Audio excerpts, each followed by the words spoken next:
welcome to the Kelly Roach Show, a place for no fluff, easy to implement, 20-minute or less business and leadership lessons to help you build a sustainable business that scales. Let's get started. All right. Welcome back, everyone. This is the Kelly Roach Show. I'm super excited to have a very special guest with me today, Melanie Layer. Melanie, welcome to the show. Thank you so much for having me.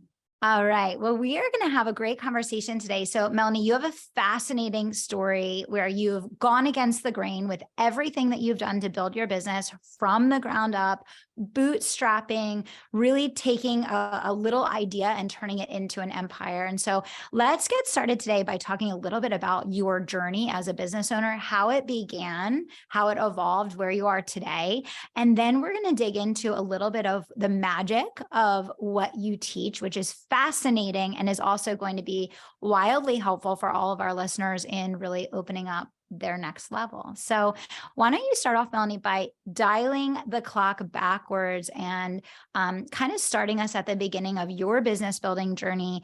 Talk to me about how that actually began for you. Well, there's a million points of entry that I could choose, because this is a crazy thing. When you look back in hindsight, you realize success is like a highway, and there's so many opportunities. There's so many different places where I entered that highway. Yeah. But I think one cool place to start is maybe just starting my life coaching business, which at the time was really something I was doing for me and for myself. I was like on a personal development journey for myself, trying to rebuild my life. And it just kind of happened where I got reconnected with a friend I hadn't spoken to in a while. And she kind of talked to me about what she was going through. And I shared with her what mindset and emotional structures I was using for myself to help myself through some difficult times. And she kind of tried some stuff on that I was telling her about. She called me back. She was like, Melanie, there's a way that you speak. I can't explain it. Like I got what you said and I implemented it, and everything is changing. My relationship's turning around. I feel so different. Like I've talked about you to friends of mine, and I've got friends that want a session with you. And at this point, I'd never done a paid coaching call in my life. I had to Google pricing to figure out what was right. And I made a decision. I was charging $100 per session, and I had a word of mouth only business. So only referrals. I didn't have any social media. I didn't have a website. I didn't have anything. People just sent bank transfers, and I was the invisible coach. I was a referral only, and I gave 20% referral commission on $100 sessions. Yeah. And I built a 6-figure business that way the first year that I started. And it was crazy because the referrals just kept coming, and they were coming for all different reasons. So someone may have started with me for relationship coaching, but then she would have said to her friend, oh, I know someone that could help you really get confidence in this area. And this person would come into my life with this specific issue, and the coaching would come. And the more I led myself, the more extraordinary people kind of were led and guided to me. And I started building this business. I fell in love with coaching and mentoring, but it wasn't really scalable because it was one-on-one. Everything I did was one-on-one. Yeah. And so I started wondering, like, how do you scale this thing? How does it become more? And so I started doing masterminds, very small masterminds at first, and very small group coaching programs. And then one day the Alpha Femme brand came through. I had tried a couple of different brands, but nothing had really keyed off. This was in 2013. I started like 2016, 17. I went online with Alpha Femme. I opened my first ever Facebook group, and things really started to move. All of a sudden I had $100,000 launch on the internet, and started teaching people, the energetics of referrals and building a sustainable business through customer experience and referrals. And then my business started to grow. My social media started to grow. And so still to this day, we still don't have an actual website. Everything that we do is through connection, relationships, referrals. Every single thing I do is built this way. But we have now, since 2017, which is when Alpha Femme came to be online, we've now built like an almost $70 million brand, which is out of this world. Yeah. It's all done through energetics and a very unconventional approach to business. Yes. Yes. I love it. And I love that the thread that pulled through all of this was connection. Right. And It's so timely that we're having this conversation, Melanie, because I believe that with the shifts that are happening in 2023, a lot of people are shifting back to wanting to buy through relationship, through a very consultative approach. And I feel that the internet got very explosive and transactional over the last couple of years, which in some ways is great and it's fun and things go really fast and, all of that. But you do lose a little bit of the magic that happens through connection. And so I would love for you to share some of the things that you feel you did well in that process when you talk about building this scalable growth through connection and relationships. And what were some of the things that you felt you did well in those early stages of the business that allowed you to then take that concept and scale it? So one of the things I've always noticed, even from the beginning, is that I tend to like to go just a little bit in a different direction than where everybody else is going. Like when I see traffic, I try to look for another side road. And Amen. so what I started seeing in the traffic of what I was hearing on social media a lot is a lot of external growth strategies, which I'm all about. But it felt like if everybody's talking about external growth strategies and so many people are buying into external growth strategies, why isn't everyone just succeeding? There has to be something missing if external growth strategies are the big thing, are the traffic jam. It's where everybody's going and not everybody's succeeding. What's missing? And so I wondered, what happens? How did I build this with absolutely no external growth strategy? Is all internal. My ability to connect with a stranger, my ability to take care of a person and care about the client, that the business has grown basically through my ability to connect with people, my emotional intelligence, my communication, my deliverables, like everything is internal. And so I created a very much almost like a mirror effect to what the traffic jam was showing me. And where everyone was going outward in their strategy, I went completely inward and started working on emotional intelligence, communication, just everything that makes a person stand out, vocabulary, storytelling, things that are very like personal to a person. And what I found is that people were starting to really be magnetized, not to what I do, but who I am. And what I do was just intriguing and good and great. And I was very good at what I did, but a lot of people are very good and great at what they do. And so why do you choose a person on the internet? And so what started happening is people were choosing me based on who I was, and then realizing how great I was on the back end, which created this incredible, again, referral loop system, which was kind of extraordinary. But I would say the biggest thing that I do and that I help my clients do is create this really strong internal power where no matter what is going on outside, whether people are talking about a pandemic or a recession or whatever it is, that you've cultivated so much strength on the inside that you're kind of shielded from the danger because the strength is here already. Yes. No, I love that. And when did you know that you were being called, or how did you pivot from that initial business of the life coaching side of things? Then you kind of evolved into like the referrals and that whole piece of things. And now you're really known, you're really well known around the wealth energetics piece of things, right? And you teach this, and you have a very unique way that you do what you do, and that you magnetize people to the brand, but more importantly, that you empower people to, magnetize what they want in their lives. So talk a little bit about the evolution into the wealth energetics. And for the people listening, there's a lot of people here that may have never sat and listened to a conversation about wealth energetics. So like, let's start at the very beginning. How would you define that? And then let's talk a little bit about how do you begin to harness the power that you have, right? To elevate your capacity for wealth and to, master this concept. Like, where do you begin, right? So I am very lucky in the sense where a lot of the breakthroughs and the shifts and the pivots in my business happened because clients asked for it. And so I remember when my business started doing quite well and people were noticing how many people were in my programs, and they were asking questions like, how much did you make off this launch? And at first I remember feeling really odd when people would ask me that, like, are you allowed to ask me that? Are we allowed to ask people how much they make now? Is that a thing? But I just thought, they could do the math. How much was the program? How many people are there? So I just started answering that question. And when I started answering the question, people were like, what? And so they're like, can you tell us about that? Like, how are you doing that? Yeah. And so then I had to think about it.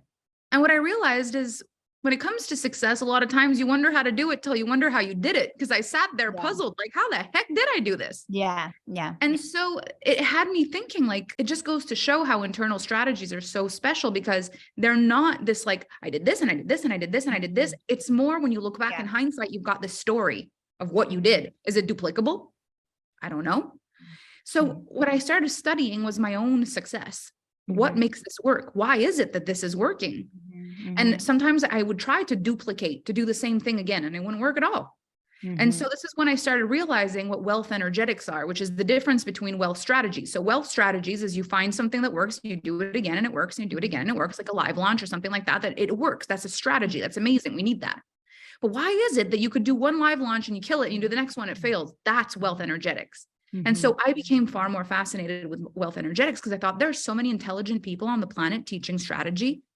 Everybody's back is taken care of at this point. Like everybody's good. Find a person that you like their strategy, give it a shot. And if you're struggling with it, come to me and I'll help you figure out what's going on. And so I was doing a lot of the internal work with my clients. And it's so crazy what I found out in the journey of it's identity work, what I do with my clients. Wealth energetics is very much so identity work. Like I was a poor person for the longest time. And so being a poor person makes it impossible to succeed at a launch because it's who you are to fail. So you got to change who you are.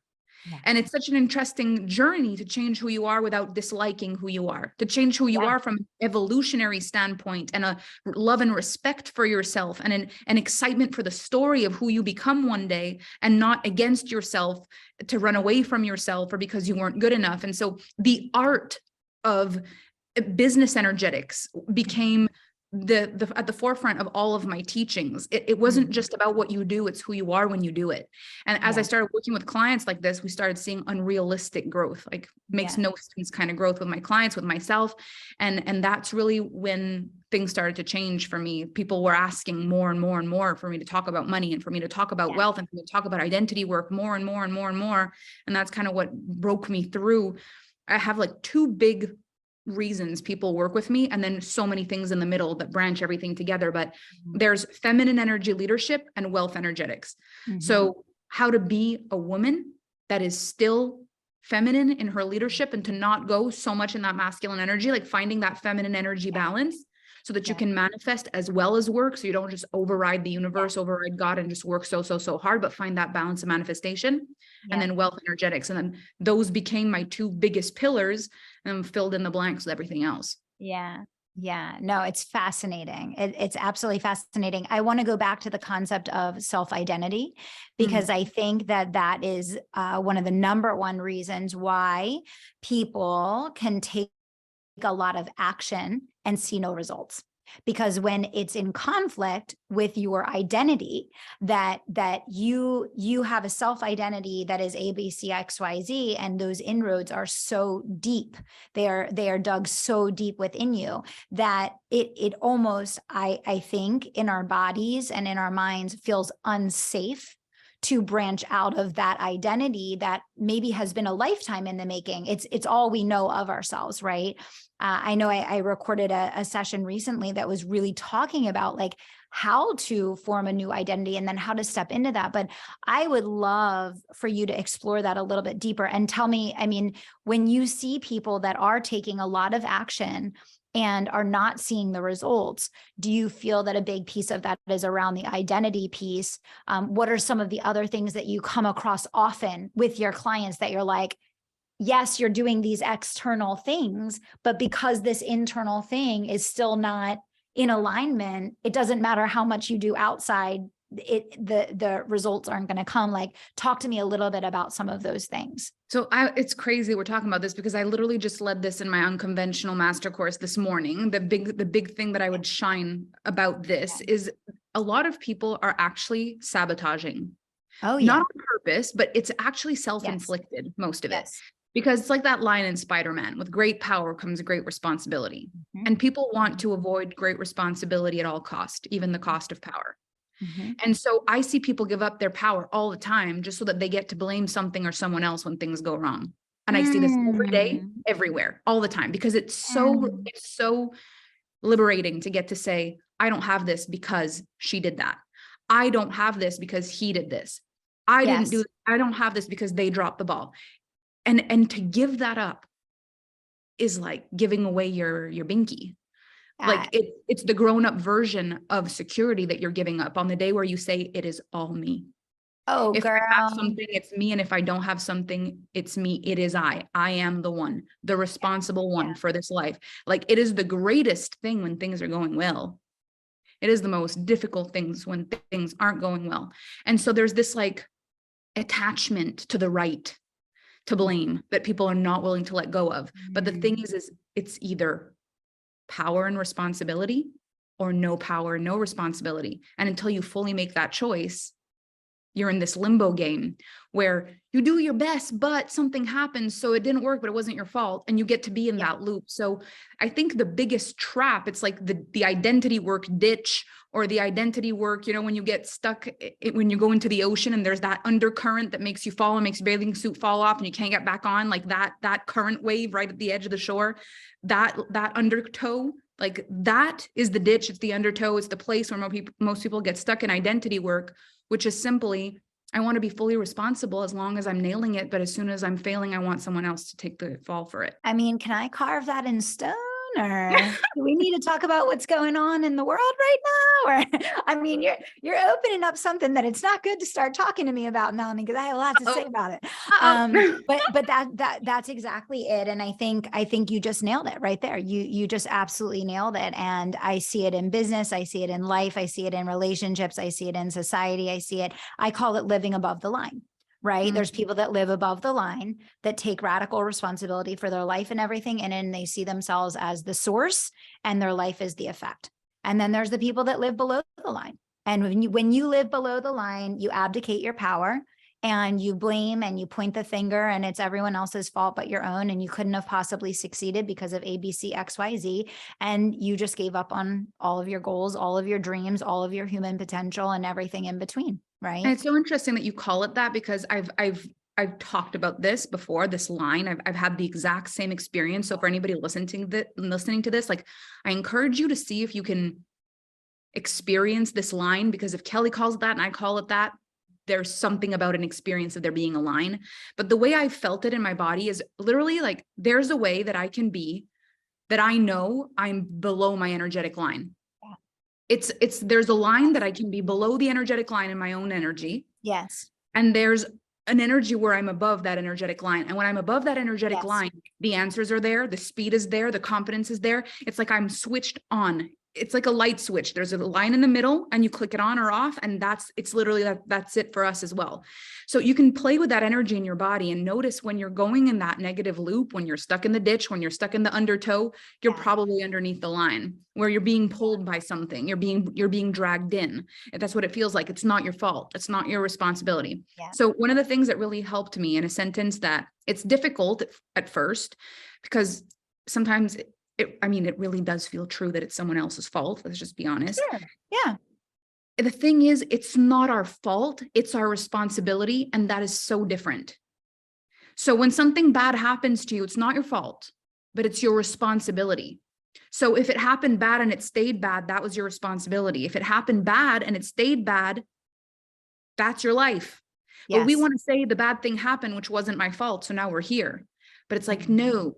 Bad thing happened that wasn't your fault, but you're still there. That's your responsibility. And when that stops being, and listen, I messed my life up really bad at a point, because this was a very difficult concept for me to grasp, and I needed to blame everyone for everything. I was not good at taking responsibility at all, and I messed up my entire life this way. It felt so insulting. Anytime anyone ever said to me I needed to take responsibility, my mind would immediately go to the worst thing that had happened to me that I could throw in a person's face for making me even consider that could be true. So you're telling me it's my fault that blah, blah, blah happened to me? So you're telling me that it's my fault that blah, blah, blah happened to me. I would come up with the worst thing that would make that person feel ashamed of themselves for even bringing the concept forward to shut them up. If you find yourself doing that, you're probably in the undertow. You're probably in the ditch. So good. It's so good. It's so good.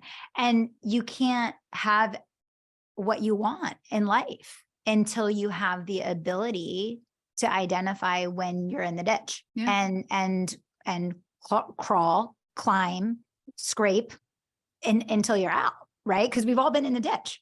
Every person's been in the ditch. And I think it's such a great reminder. I mean, you've built this unbelievable empire. You do this incredible work. You do it totally different than anyone else. There is no like, who is Melanie like and how she does what she does? Like, you are your own category of one. And, you know, I love the fact that you can sit here and say, like, I had a point in my life where I was that person and I recognized this pattern. And in order to become this person, that pattern had to stop, right? Because we've all been there. And so for you, was there a turning point, or was there a moment where you kind of recognized that you weren't going to get what you wanted out of life if you didn't change that? Or was there a certain situation that made you recognize?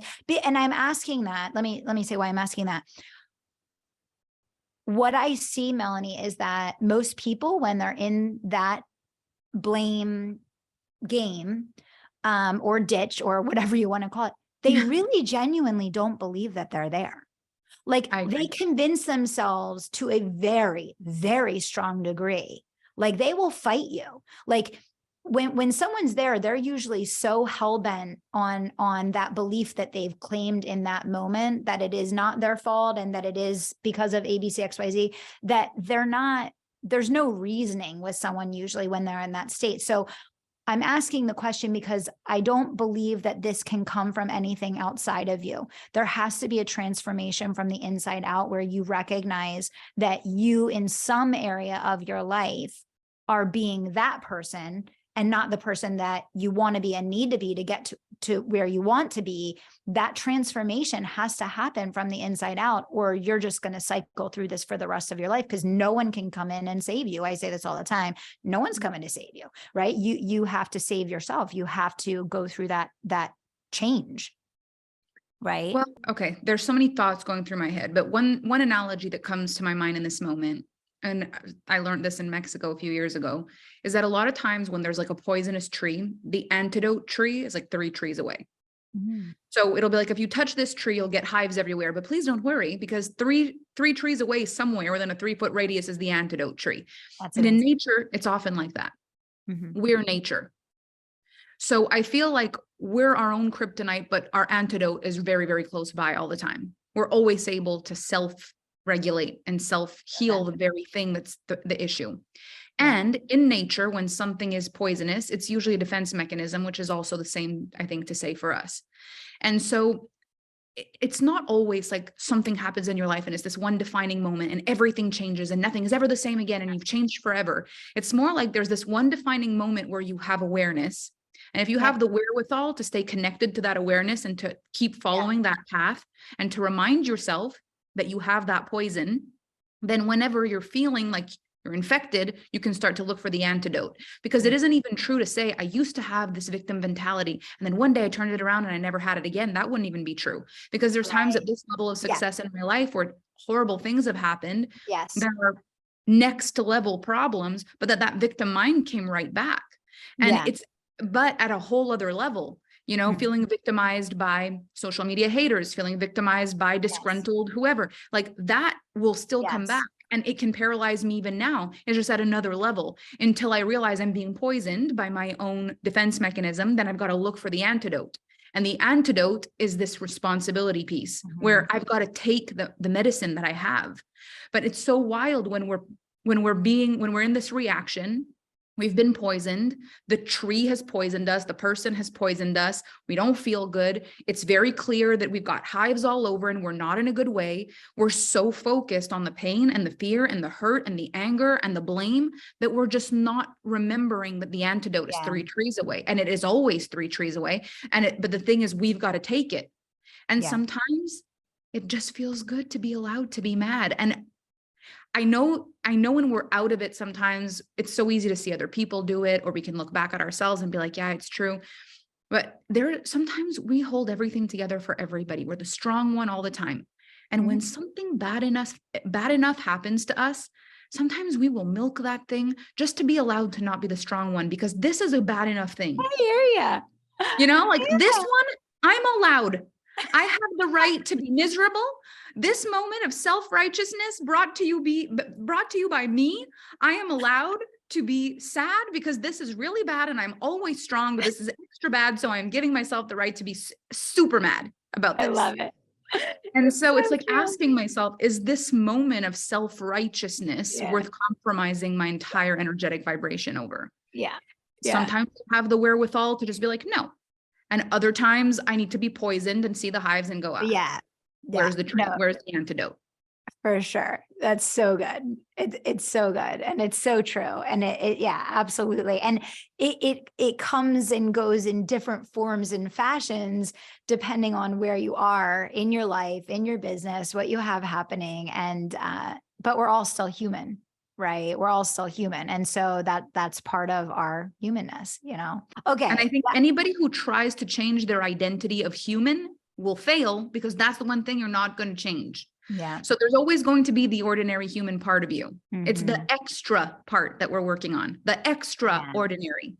Yeah. And that comes one little moment a day, a couple of moments a week. You've got to be able to like recognize your shine when it comes, but you can't just look at every time you're normal and human and point fingers at how you haven't changed. You've got to do the opposite. For sure. For sure. I mean, I always say, you know, the difference between champions and everyone else is their recovery rate. And I look at everything we do in life through the lens of like an athlete, right? Because the best athletes in the world are the ones that had the most misses, the most fails, the most, you know, the most times that they fell, got injured, didn't secure the success that they wanted. But they have a better recovery rate mentally. And I think that then because of them having a better recovery rate mentally, they have a better recovery rate physically, right? But it's the same thing. Our humanness remains, but it's our recovery rate that we can evolve, and our ability, like you said, to see the thread of awareness and then to actually carry that thread of awareness forward versus having to learn the same lesson over and over and over again. And there's no change. Nothing changes, right? True. Okay. So this is such a good conversation. And I think it's such a good reminder. We have so many high performing leaders that listen to this show, and it doesn't matter what level of performance you're at. Everyone here is trying to get to the next level, and that radical responsibility and that radical self-ownership around everything in your life and how you're reacting and responding to it is the only way you can get to that next level. Right. And identifying yourself as a champion that can recover quickly and can process and learn and grow, I think is so key. So when you think about the transformations that you do with your clients and the wealth energetics work that you're doing, you know, when we look at someone who wants to get to a level of wealth that they've never been able to achieve before, and they begin to work on themselves, Melanie. They begin to go down this path of like, I recognize that it comes from in me and through me, and then it's going to manifest outside of me.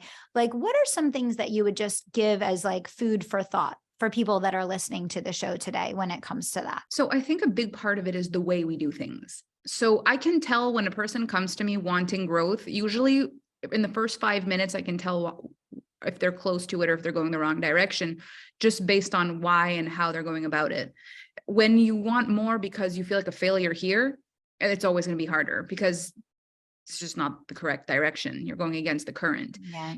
Growth is a compound effect. So you've got to enter the compound effect, which means grateful for where I am, excited for where I'm going. I call it the walk of evolution. It's like if you were to stand with both feet just planted in gratitude, you wouldn't move much, but you'd be happy. Yeah. If you lifted both feet trying to leap in desire, you'd probably fall on your butt. And that's what a lot of people do. So the walk of evolution is you move one foot in desire and then you plant it firmly in gratitude, and you lift the other foot in desire, and then you plant it firmly in gratitude. 1 foot lifting in desire, 1 foot planted in gratitude, 1 foot in desire, 1 foot in gratitude, 1 foot in desire, 1 foot in gratitude. And that's the walk of evolution. So if you want to be more successful, you're not going to get the more successful that you want to feel, because let's be very clear, you becoming more successful in a way that makes you feel more stressed, unstable, like someone's out to get you, like you've done something wrong, will not be sustainable, and you're not going to be happy. So you don't just want to be more successful. You want to be successful the right way. And that is masterful. This is an art, the art of business. Yeah. So you want to look at what you've done, and you want to come at it with this energy of, I am doing so well, and this is so great, and I'm excited for growth, as opposed to, I've been stuck here, I'm at a plateau, I'm looking at my competition, killing it, I don't know what I'm doing wrong. Like, that's what's wrong right off the hop. What's wrong? Yeah. And so I really love to look at business, like you talk about it a lot, and with sports analogies, I love to look at it very much with art analogies. And so when you're looking at a sold out concert, what created the sold out concert was the artist. The artist created the sold out concert. Now they have this extraordinary show. They perform their best songs. It's all great. What do people want to know? When's the next album coming out? So how does this person now have the show of their life, the rock star show of their life, go back to their hotel room and be like, okay, I've got to write another album right now? That's not how it's going to work. It's the best time to launch something extraordinary is on the back end of a masterpiece. So can you compound the rock star energy of that launch? Yeah. No matter how many people showed up, doesn't matter. Can you compound the identity of the person who just did a launch that worked, that just nailed this month, that just had a huge thing, that you tell the story the way that it empowers you. Yeah. What's the next move if you're going to enter the compound effect? You've got to make it feel like there's momentum. Yeah. And if you can do that, the next move feels like fun. It feels like reaching for the next logical, tangible, capable thing to be doing, instead of, it makes no sense. How can I get excited about this? This launch was not as good as I wanted. Yeah. Where's the gratitude? There's got to be some. You've got to be able to extract some, I nailed this, for your own well-being, for your own memories, for your own confidence, in order to go and reach for the next thing. So it's how you go about it. If it's constantly, well, we got one song on the top of the charts. Okay, great. Now we've got to write a second one. Yeah. But your song is on the charts. Yeah, I know, but it's going to fall, and then we need another one. Yeah. That is how people fall into addiction. It's how they fall into depression. It's how they end up hating their very passion in the end. So if you don't create this momentum of, I'm on a roll, and you decide, like, I want to feel like I'm on a roll for the rest of my life, so I've got to get really good at evolution. Yeah. Because as a matter of fact is, the greatest part of success is growth.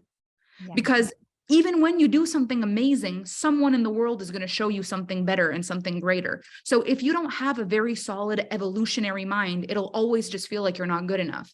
Yeah. And that really is the dilemma of the entrepreneur. Yeah. You have two choices. You're never good enough. Yeah. Because by the time you've achieved something, you already know you're capable of something else, or you've met someone who's done something more. Yeah. So you're either never good enough, or you're on a journey of evolution and growth over a lifetime. In which case, even when you see a new thing that you want, you're like, of course I do. I'm already ready for the next level. Yeah. When you do a live and all of a sudden you're like, oh gosh, I could have done better. You're like, yes, I'm already better by the time I finish a live stream. That's how fast we're moving around here. Yeah. By the time you've done a month and you're like, I could have done so much more. You're like, yeah, I'm already evolving over here. That evolutionary mindset, if you see it like that, instead of I'm never good enough, will change your perception of yourself. You'll see yourself as a work of art and a work in progress all at the same time. Yeah. Yeah. It's so good. It's such a good perspective. And I think it all comes back to gratitude. I think that gratitude is the ultimate catalyst for a happy and fulfilling life. I think it's the centerpiece of everything. And that's really what you're pointing everyone back to, which is be grateful for the way that you've grown, love yourself, enjoy and appreciate the success and the wins that you've had, and then use that to magnify and accelerate what you're creating for the future. So brilliant stuff. Basically acknowledgement of the thing you have that you wanted. Yeah. And so what better relationship can you have with God? What better relationship can you have with the universe that you acknowledge the things you received that you wanted? Isn't that how you create a relationship with anyone in your life? You acknowledge the things that you received, that you wanted. You have a great evening. You say, thank you. This was the greatest evening, because you want to express that this was great, because the person deserves to know. Well, doesn't God and the universe also deserve to know? And that's really what gratitude is. So if you're like, well, I can't be grateful because if not, it'll seem like I'm satisfied by this. It's like, no, you get to have one foot in gratitude and one foot in desire. But I found a big piece of the puzzle for me in the growth of my business has been celebration, really anchoring in milestones, really celebrating. And I've said celebration's a party thrown in the name of gratitude. Yeah. Because a lot of times people get to this result and they don't feel excited anymore. Yeah. And they're trying to be grateful, but they've miscommunicated in their brain gratitude and excitement. You're not supposed to be excited. It's already a match for who you are. You get excited for the thing you don't know if you can do yet. You don't get excited for the thing you have. That's when you've got to tap into gratitude. So your celebrations don't need to be, oh my gosh, I can't believe it. Your celebrations get to be like, I knew it. Yeah. And that is when you start really compounding your greatness and you start to own this new identity. We're celebrating because we said we would and we did. And that's something else. Yeah. A gratitude of deep desire for this beautiful relationships you have with your clients and your team and God and the universe and how everything's working for you. And yes, thank you. And more, please. And what are we going for next? And this compound effect, it changes your center of magnetism. It changes how people want to work with you. It changes how many people refer you. It changes everything because you've now become someone that's enjoyable to be around. And businesses more than ever right now are banking on people's experience. And what's people's experience of you if you're constantly dissatisfied and not feeling enough? Your point of attraction is much lower. Yeah. So good. Oh my gosh. So good. Okay. Melanie, where do you want the listeners to come find you? Where do you want them to come find you and connect with you and absorb more of this amazingness? So I have a very unconventional approach to business. Right now, the way to connect with me is through social media. So on Instagram, on my Melanie Layer account that I've just started looking at for the first time in years, I'm doing a Reels challenge, 365 for Reels. It's a Reels challenge that I'm doing with my clients. And so I'm posting a reel every day. So you're going to get to see the behind the scenes of my life and who I am and how I do what I do. I also have my Alpha Femme account where anytime there's a masterclass or a course or something that gets advertised, you see it on there. And then on my Facebook page, I'm also on LinkedIn because Kelly inspired me with LinkedIn. So that's exciting. But those are the places for now. And as I said, no social media, but everything is very connected. You're going to see, if you've watched this show, send me a message on Instagram, whether on my Melanie Layer or Alpha Femme, and you'll see the Alpha Femme team is in there. Be happy to see that you watched the show and that you enjoyed it and stay connected. So everything is social media for now. Love it. Love it. We're going to put all of Melanie's handles down in the show notes down below. And she has just an incredibly artistic approach to everything that she does. So definitely follow along, connect with her, learn and grow with her. Melanie, it was great having you on the show today. Thank you for everything that you shared. It was awesome having you here. Thank you. Thank you for having me. All right. Until next time, guys, share this episode with someone that you care about because sharing is caring. Let's impact and change the world together. Thanks so much.